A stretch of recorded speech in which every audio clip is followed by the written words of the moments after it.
Það hér í þessari glæsilegu íþróttahöll Ali bin Hamad höllinni þar sem Ísland og Svíþjóð mætast í kvöld og þessi höll tekur 7500 manns og í alla staði stórglæsileg.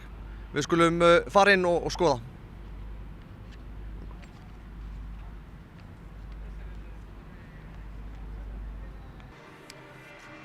Þá erum við mættir hér inn í íþróttahöllina þar sem Ísland mun spila við Svíana og þetta hinn glæsilegasta höll og það hér í kvöld sem að Ísland mun vinna Svíþjóð.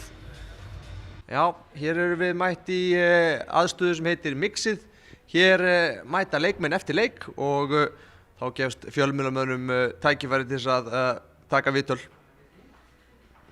Þá erum við mættir í uppbytunarsalinn sem inni í höllinni og hérna hita liðinu upp og gera sér kláran fyrir leikina í kvöld. Já, hér erum við mætt í aðstöðu fyrir boðsgesti.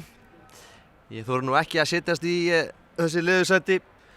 Við erum örugglega bara hent út, þannig að ég fekk mér bara sæti inn í stiganum. Já, maður pínu móður eftir að hafa labbað alla þessa leið hérna upp. En það verður að segjast eins og að þetta ansi gott sæti.